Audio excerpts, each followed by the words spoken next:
Hello students, स्वागत है आपका अपने YouTube channel I L from can to I can पर। स्टूडेंट्स, आज हम डिस्कस करेंगे क्वांटम फिजिक्स के बारे में। ठीक है, तो अब मैं आपको क्वांटम फिजिक्स की पूरी एक लेक्चर सीरीज प्रोवाइड करूंगा जो आपके डिफरेंट कॉम्पिटिटिव एग्जाम्स और यूजी और पीजी के एग्जाम के साथ साथ जो बाकी कॉम्पिटिटिव एग्जाम्स होते हैं जैसे टीजीटी और पीजीटी के एग्जाम या केंद्रीय विद्यालय के एग्जाम जहाँ पर फिजिक्स आती है वहाँ पर ये काफ़ी यूज़फुल रहेगी। ठीक है, तो चलिए आज हम इसका पहला वीडियो डिस्कस करेंगे। तो सबसे पहले हम बात करते हैं कि ओरिजिन ऑफ जो आज हम डिस्कस करेंगे बेसिकली हम किसके बारे में डिस्कस करेंगे, ओरिजिन ऑफ क्वांटम फिजिक्स। ठीक है, तो क्वांटम फिजिक्स ओरिजिनेट कहाँ से हुई और किस प्रकार से हमें उसकी आवश्यकता होती है, ठीक है, ये मैं आज आपको बताऊंगा इस वीडियो में। ठीक है, तो देखिए ओरिजिन ऑफ क्वांटम फिजिक्स में सबसे पहले अगर हम क्लासिफिकेशन करना चाहें क्वांटम मैकेनिक्स यानी क्वांटम फिजिक्स की जो ब्रांच है क्वांटम मैकेनिक्स, तो क्वांटम मैकेनिक्स का क्लासिफिकेशन हम इस तरीके से समझ सकते हैं इसको।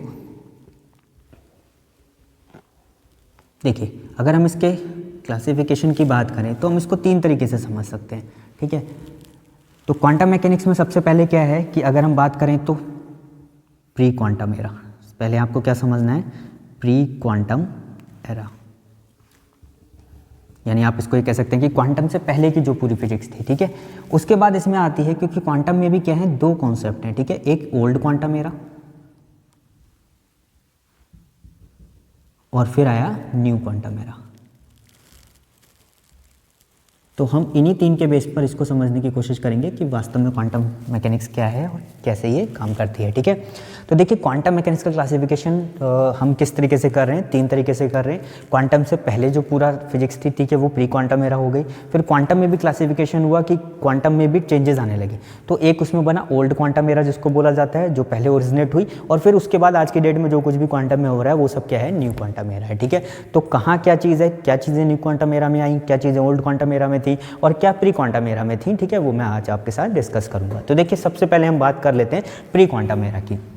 अब अगर हम बात करें कि प्री क्वांटम एरा क्या होता है या क्या था प्री क्वांटम एरा में, तो उससे पहले देखिए क्वांटम से पहले जो भी सारी चीज़ें थी वो सब प्री क्वांटम एरा में आती हैं, लेकिन कुछ इंपॉर्टेंट चीज़ें आपको यहाँ पर फोकस करने जाननी ज़रूरी हैं। ठीक है, जैसे कि हम बात करें कि सबसे पहले, ठीक है, 16वीं सेंचुरी के आसपास आपको पता है कि जो न्यूटन थे, ठीक है, उन्होंने एक मॉडल दिया लाइट को एक्सप्लेन करने के लिए, और उनका क्या कहना था कि जो लाइट होती है वो क्या होती है, पार्टिकल नेचर को फॉलो करती है, और उसी के बेस पर न्यूटन ने क्या दिया, एक कर्पस्कुलर मॉडल। ये याद रखिएगा, न्यूटन का मॉडल क्या कहलाता है, कर्पस्कुलर मॉडल ऑफ लाइट।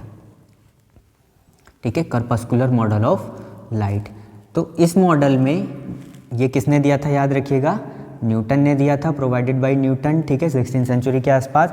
तो न्यूटन ने इसमें क्या माना था कि जो लाइट होती है वो छोटे छोटे कर्पस्कल्स की फॉर्म में होती है, यानी पार्टिकल नेचर, छोटे छोटे पार्टिकल्स की फॉर्म में होती है। ठीक है, तो ये न्यूटन का अजम्पशन था, और इस कर्पस्कुलर मॉडल के बेस पर न्यूटन ने क्या किया था, दो फिनोमिना एक्सप्लेन भी किए थे। ठीक है, एक फिनोमिना था रिफ्लेक्शन का, यानी परावर्तन की घटना को उन्होंने परफेक्टली एक्सप्लेन किया, और साथ ही किसको एक्सप्लेन किया, रिफ्रैक्शन को, यानी परावर्तन और अपवर्तन की घटनाएं न्यूटन ने अपने कर्पस्कुलर मॉडल की मदद से क्या कर दी, एक्सप्लेन कर दी, और उनको जस्टिफाई भी किया कि देखिए हम इसको कर्पस्कुलर मॉडल मान के चल रहे हैं, पार्टिकल नेचर मान के चल रहे हैं, और इसकी वजह से ये रिफ्लेक्शन का फिनोमिना परफेक्टली एग्जिस्ट कर रहा है और ये रिफ्रैक्शन का फिनोमिना। ठीक है, तो न्यूटन को काफ़ी क्रेडिट मिला उस बात का, और उनकी बात को लोगों ने समझा और माना भी। तो काफ़ी टाइम तक, आप ये मानिए करीब 150-200 साल तक लोग यही मानते रहे कि लाइट क्या है, ठीक है, एक तरह से पार्टिकल नेचर को फॉलो कर रही है, छोटे छोटे कर्पस्कल्स की फॉर्म में होती है, as per provided by the Newton. ठीक है, उन्होंने कहा था और उनको लोगों ने माना, क्यों, क्योंकि रिफ्लेक्शन फिनोमिना और रिफ्लेक्शन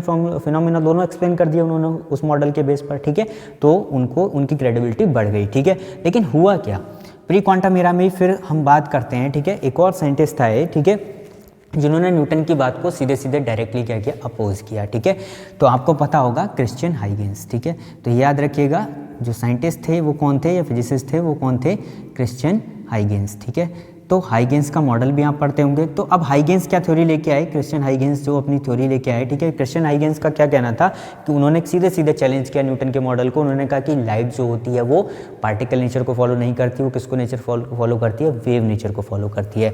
तो याद रखिएगा कि हाइगेंस का क्या मानना था कि जो लाइट होती है, ये सब लाइट की कहानी मैं भी आपको बता रहा हूँ क्योंकि क्वांटम फिजिक्स में जो नेसेसिटी आई वो कहीं ना कहीं लाइट की ही देन है एक तरह से। ठीक है, अभी आप समझ जाएंगे। हाँ, तो नेचर ऑफ लाइट काफ़ी मैटर करता है इसमें।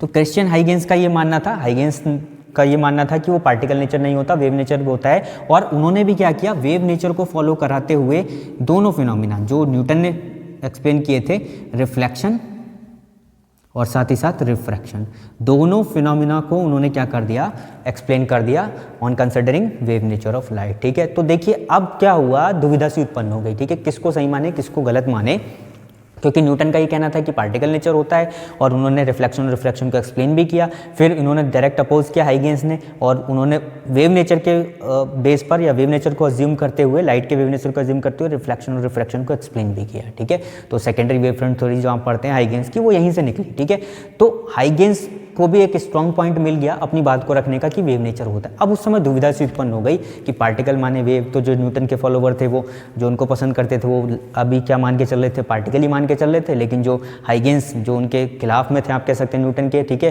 जो नए फॉलोवर्स बने वो हाइगेंस के थे, वो किस नेचर को फॉलो कर रहे थे, एक तरह से वेव नेचर को फॉलो कर रहे थे। लेकिन अभी भी 100% जस्टिफिकेशन किसी को नहीं मिल पा रहा था। ठीक है, इसके बाद जो ड्रास्टिक चेंज आया वो आया, एक साइंटिस्ट आए, ठीक है, थॉमस यंग, आप सबने सुना होगा थॉमस यंग। ठीक है, अब थॉमस यंग ने क्या किया, ठीक है, 1801 में 1801 में यंग्स डबल स्लिट एक्सपेरिमेंट, ठीक है, एक एक्सपेरिमेंट परफॉर्म किया जिसको हम क्या बोलते हैं, यंग्स डबल स्लिट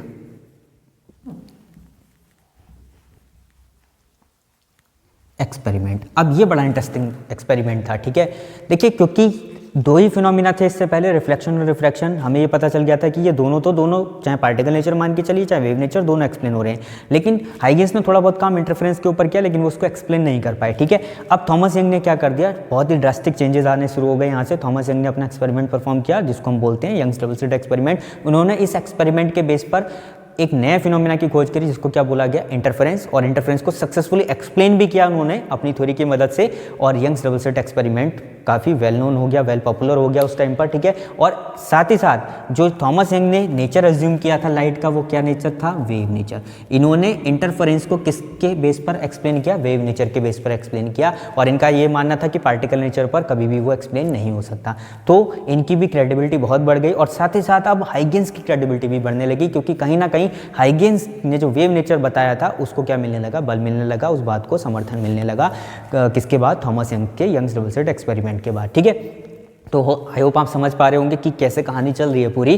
तो अब क्या ज़्यादा क्रेडिबल इशू क्या बन गया कि जो लाइट होती है वो क्या होती है, वेव नेचर होती है, वेव नेचर को फॉलो करती है। क्योंकि पार्टिकल नेचर को फॉलो करती तो कहीं ना कहीं क्या होना चाहिए था, यंग्स डबल स्लिट एक्सपेरिमेंट से इंटरफेरेंस भी एक्सप्लेन होना चाहिए था, बट ऐसा नहीं हो रहा था। जबकि रिफ्लेक्शन और रिफ्रैक्शन तो दोनों से एक्सप्लेन हो जा रहे थे। ठीक है, तो अब पॉपुलैरिटी किसको मिलने लगी, वेव नेचर ऑफ लाइट को। यानी अब सारे साइंटिस्ट और सारे जितने भी उस समय स्कॉलर्स होते थे वो सब क्या मानने लगे कि लाइट क्या है, वेव नेचर को फॉलो करती है। इसी के समकालीन क्या हुआ, नेक्स्ट जो कुछ और चीज़ें भी घटित हुई यंग के बाद। इसके बाद कुछ और लोगों ने प्री क्वांटम एरा में भी काम किया है जो महत्वपूर्ण है, वो भी मैं आपको बता देता हूँ। अगर हम बात करें इसके बाद, जो एक साइंटिस्ट का नाम आपने सुना होगा, ठीक है, जेम्स क्लर्क मैक्सवेल, बहुत ही वेल नोन है, मैक्सवेल्स इक्वेशंस आप पढ़ते होंगे। अब जेम्स क्लर्क मैक्सवेल ने क्या किया, ठीक है, लाइट के इलेक्ट्रोमैग्नेटिक नेचर को एक्सप्लेन कर दिया।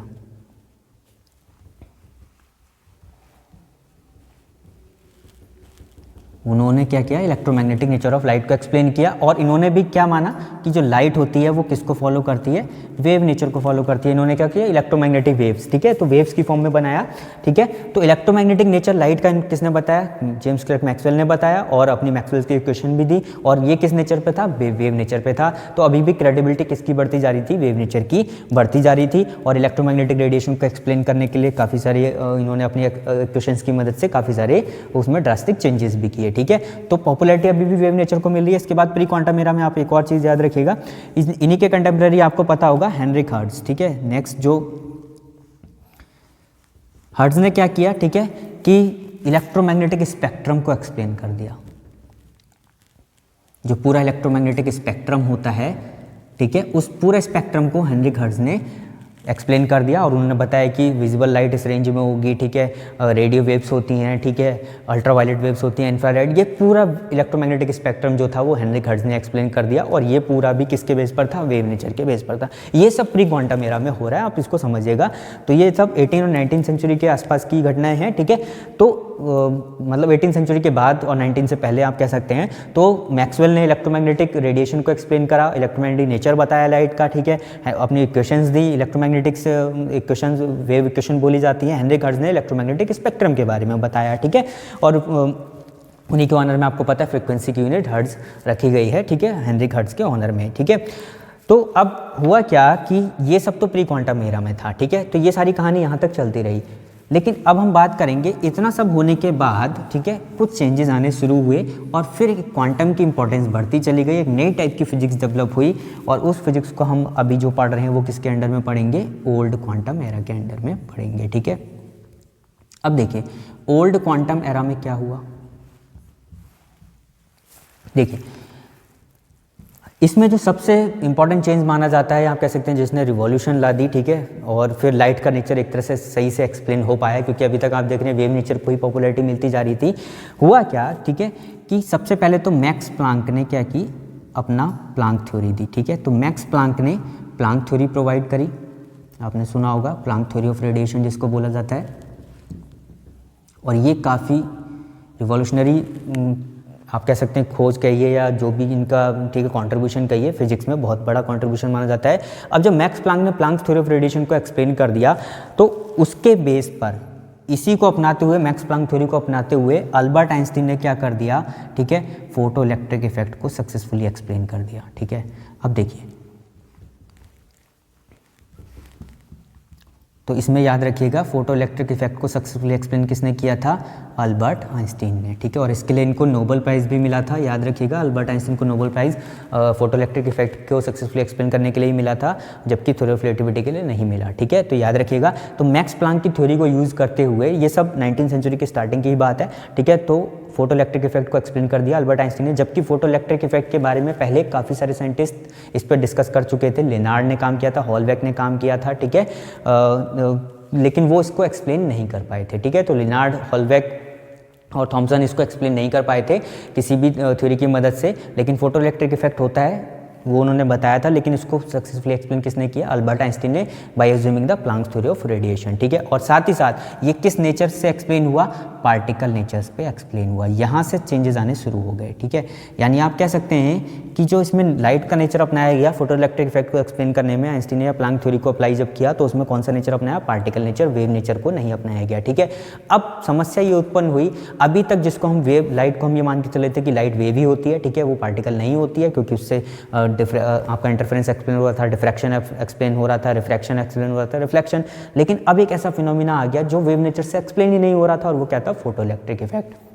और वो किसके बेस पर एक्सप्लेन हुआ, पार्टिकल नेचर के बेस पर एक्सप्लेन हुआ। अब यहाँ से सभी लोग सोचने पे मजबूर हो गए कि एक रिजल्ट निकला, ठीक है, जिसको हम क्या बोलते हैं, जिसको बोला जाता है डुअल नेचर ऑफ लाइट। देखिए अब लोगों को मानना ही पड़ा कि लाइट का कोई सिंगल नेचर नहीं होता है, light has dual nature. Under some phenomena it behave like a particle and some phenomena behave like a wave, ठीक है। तो लाइट जो होती है वो क्या करती है, डुअल नेचर को फॉलो करती है। कुछ फिनोमिना में, यानी कुछ आप कह सकते हैं घटनाओं में वो किसकी तरह बिहेव करती है, पार्टिकल की तरह, और कुछ में वेव की तरह, लेकिन एक ही टाइम पर एक पर्टिकुलर इवेंट पे वो एक ही नेचर को फॉलो कर रही होगी, ठीक है। क्योंकि ऐसा मानना पड़ा, क्योंकि देखिए इंटरफेरेंस, अगर आप मान रहे हैं इंटरफेरेंस घटना घटित हो रही है और वो पार्टिकल नेचर से एक्सप्लेन ही नहीं हो रही, उसको वेव नेचर ही सक्सेसफुली एक्सप्लेन कर रहा है, उसी के कंटेम्प्रेरी आप कह रहे हैं कि फोटो इलेक्ट्रिक इफेक्ट भी है। फोटो इलेक्ट्रिक इफेक्ट क्या हो रहा है, वो किसी भी सूरत में वेव नेचर से एक्सप्लेन ही नहीं हो पा रहा, ठीक है, वो पार्टिकल नेचर से है। तो मानना पड़ा कि light has dual nature, under some phenomena behave like particle and under some phenomena behave like a wave. तो कौन सा नेचर कहाँ पर एग्जिस्ट करेगा, वो सर्कमस्टेंसेस और उस पर डिपेंड करेगा। तो डुअल नेचर ऑफ लाइट को यहाँ से एक तरह से आप कह सकते हैं कि एक लाइट का नया कॉन्सेप्ट निकल के आया है कि लाइट हैज़ डुअल नेचर। और इस नेचर को बल कहाँ से मिला, इसके बाद आपको पता है कि आर्थर कॉम्पटन जो साइंटिस्ट थे, उन्होंने कॉम्पटन इफेक्ट की खोज करी, जिसको हम कॉम्पटन इफेक्ट के नाम से जानते हैं। इसमें वेव शिफ्ट के बारे में हम पढ़ते हैं, आप सबने सुना होगा। तो कॉम्पटन इफेक्ट जब आ गया तो कॉम्पटन इफेक्ट ने भी किसका फेवर करा, पार्टिकल नेचर का फेवर करा। इसमें भी किसको क्रेडिट मिला, पार्टिकल नेचर को क्रेडिट मिला। तो इसके बाद से ये सारी ओल्ड क्वांटम फिजिक्स आपकी है। इसको क्योंकि क्वांटम यहाँ तक आ चुकी थी, क्योंकि मैक्स प्लांक ने अपना पूरा एनर्जी का क्वांटा बता दिया था कि जो लाइट होगी वो छोटे छोटे क्वांटा की फॉर्म में होगी और हर एक क्वांटा एनर्जी रख रहा होगा h टाइप से, ठीक है। भले ही वो फोटोन वर्ड वहाँ पर यूज़ नहीं हुआ था, वो भी मैं बताऊँगा। फोटोन वर्ड का नामकरण बाद में हुआ, फोटोन का नामकरण उस समय नहीं हुआ था। फोटोन जो वर्ड का नामकरण हुआ वो किसी और के द्वारा किया गया, ना तो प्लांक ने उसका नाम फोटॉन दिया था, ना ही आइंस्टीन ने, ठीक है, वो मैं आपको बताऊंगा बाद की वीडियोज़ में। तो यहाँ तक आप क्या देख रहे हैं कि ओल्ड क्वांटम एरा में क्या हुआ कि एक तरह से ये हमने सक्सेसफुली मान लिया कि लाइट हैज़ डुअल नेचर, ठीक है, under some phenomena behave like particle and some phenomena behave like a wave, ठीक है। तो ये पूरा का पूरा क्या था, ओल्ड क्वांटम एरा था। अब हम बात कर लेते हैं यहीं से फिर क्वांटम डेवलप होनी शुरू हो गई और फिर हम किस पे आते हैं, न्यू क्वांटम एरा में, ठीक है।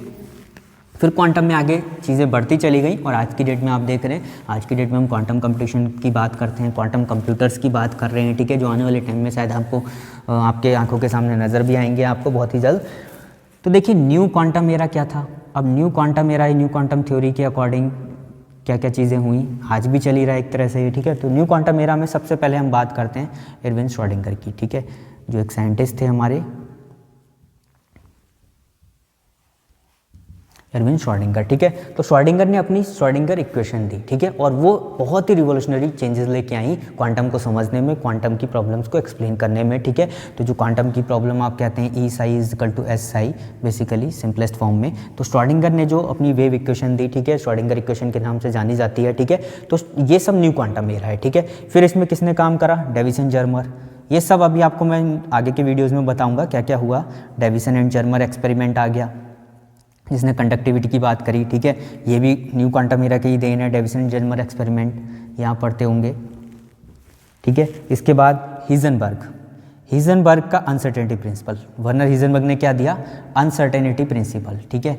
अनसर्टेनिटी प्रिंसिपल भी किसकी देन है, ठीक है, जो आपको पता है कि delta X delta P X, ठीक है, greater than equal to H bar, ठीक है। तो बेसिकली या h/2π जिसको हम बोलते हैं, तो अनसर्टेनिटी प्रिंसिपल, ये सब न्यू क्वांटम एरा है और ये 1920 के बाद से स्टार्ट हुआ कहीं ना कहीं, ठीक है। तो श्रोडिंगर वेव इक्वेशन ने किसमें हेल्प करी, क्वांटम की प्रॉब्लम को समझने के लिए। वैसे ही हिजनबर्ग अनसर्टेनिटी प्रिंसिपल भी बहुत यूजफुल टूल साबित हुआ क्वांटम की प्रॉब्लम को रिलेट करने के लिए, उनको एक्सप्लेन करने के लिए। और डेविसन जर्मर एक्सपेरिमेंट ने भी एक्सपेरिमेंटल क्वांटम फिजिक्स के फील्ड में काफ़ी सारा काम यहाँ पर किया। तो ये सब क्या है, न्यू क्वांटम एरा जो आज भी डेट में हमारे चला। फिर डिराक ने भी अपने नोटेशन यूज़ करे, ये सारी चीज़ें आज भी चलती रह रही हैं, ठीक है। तो ये तो एक बेसिक मैंने आपको बताया ओरिजिन ऑफ क्वांटम फिजिक्स। अब यहाँ पर एक बहुत इंपॉर्टेंट बात आ जाती है जो अक्सर इंटरव्यूज़ और वाइवा में पूछ भी लिया जाता है कि what is the necessity of quantum physics, why we do study quantum, ठीक है। हम क्वांटम क्यों पढ़ रहे हैं, क्लासिकल क्यों नहीं पढ़ रहे, क्यों जरूरत थी ये सारी चीज़ों को मानने की। कहीं ना कहीं डुअल नेचर ऑफ लाइट की बात हो रही थी, लेकिन what is the actual necessity of quantum physics, ठीक है।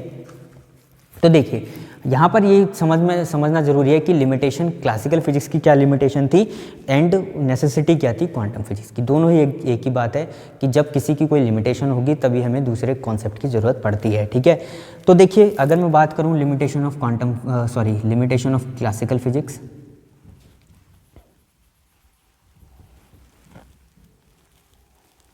And requirement of quantum mechanics या क्वांटम फिजिक्स, तो इसमें हमें क्या करना है, ठीक है, आप समझने की कोशिश करिए। कुछ फैक्टर्स ऐसे हैं जो की फैक्टर बनेंगे यहाँ पर, ठीक है। देखिए पहला क्या है, सबसे इंपॉर्टेंट फैक्टर, अगर कोई आपसे पूछा है कि वाई वी रिक्वायर्ड क्वांटम या what is the necessity of quantum, तो सबसे पहले क्वांटम की जरूरत क्यों पड़ी, to successfully explain the black body radiation, ठीक है, टू एक्सप्लेन, ये इसका सबसे मेन फीचर है, ठीक है, to explain black body radiation या ब्लैक बॉडी स्पेक्ट्रम को समझने के लिए, या आप कह सकते हैं ब्लैक बॉडी डिस्ट्रीब्यूशन जो स्पेक्ट्रल डिस्ट्रीब्यूशन था उसको एक्सप्लेन करने के लिए, क्योंकि वो किसी भी तरीके से क्लासिकल थ्योरी से एक्सप्लेन नहीं हो रहा था। क्लासिकल थ्योरी से एक्सप्लेन करने में वहाँ टेम्परेचर को जब हम वेरी करा रहे थे तो उसके एक्सपेरिमेंटल रिजल्ट और थ्योरेटिकल रिजल्ट क्या कर रहे थे, डिसएग्री कर रहे थे। लेकिन जब हमने उस पर क्वांटम फिजिक्स अप्लाई करी, क्वांटम मैक्स प्लांक की थ्योरी और प्लांक्स रेडिएशन लॉ को अप्लाई किया, देन वो सारे रिजल्ट एक्सपेरिमेंटल रिजल्ट और थ्योरेटिकल रिजल्ट क्या करने लग गए, टेम्परेचर को वेरी करने पर भी क्या करने लग गए, मैच करने लग गए। तो यहीं से एक क्रेडिट मिला क्वांटम फिजिक्स को कि एक नई टाइप की फिजिक्स डेवलप हो सकती है, और इसीलिए कहा जाता है कि to successfully explain the black body radiation is the important key factor for the requirement of the quantum physics. तो बेसिक नेसेसिटी क्या है, to explain the black body radiation. हमेशा याद रखिएगा, वाइवा में अगर कहीं पूछ लिया जाता है या इंटरव्यू में आपसे पूछ लिया जाता है कि क्वांटम की रिक्वायरमेंट क्यों थी या क्वांटम की सबसे इंपॉर्टेंट नेसेसिटी क्या थी, to successfully explain the black body radiation, ठीक है।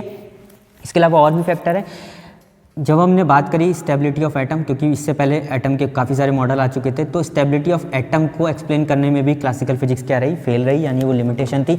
तो क्लासिकल फिजिक्स की मदद से आप स्टेबिलिटी ऑफ एटम को एक्सप्लेन नहीं कर सकते थे। इसके अलावा स्पेसिफिक हीट ऑफ सॉलिड्स, तो स्पेसिफिक हीट ऑफ सॉलिड्स भी एक्सप्लेन नहीं हो पा रही थी, किसकी मदद से, क्लासिकल मॉडल की मदद से। इसके बाद बात कर लेते हैं नेक्स्ट फीचर, आपको पता ही है फोटो इलेक्ट्रिक इफेक्ट में प्रॉब्लम आई थी। तो ये सब फैक्टर्स हैं जहां हमें लिमिटेशन लगानी पड़ी, यानी क्लासिकल फिजिक्स फेल होती गई और एक नई टाइप की फिजिक्स जनरेट होती गई, ठीक है। फिर कॉम्पटन इफेक्ट भी आप इसी में कह सकते हैं, उसमें भी हम कहीं ना कहीं क्वांटम का ही रोल देखते हैं, ठीक है। इसके अलावा आप कह सकते हैं, ठीक है, ऑप्टिकल स्पेक्ट्रा, ऑप्टिकल स्पेक्ट्रा भी एक्सप्लेन नहीं हुआ क्लासिकल फिजिक्स। तो ये सब एक तरह से क्या है, क्लासिकल फिजिक्स के लिमिटेशंस हैं और ये की फैक्टर्स हैं रिक्वायरमेंट ऑफ क्वांटम फिजिक्स के, यानी इनको एक्सप्लेन करने के लिए हमें एक नई टाइप की फिजिक्स जनरेट करनी पड़ी, जिसको हमने क्वांटम फिजिक्स बोला, ठीक है। तो आज के लेक्चर में मैं इतना ही रखता हूँ, आगे के वीडियो में आगे की बातें बताऊँगा। Thank you.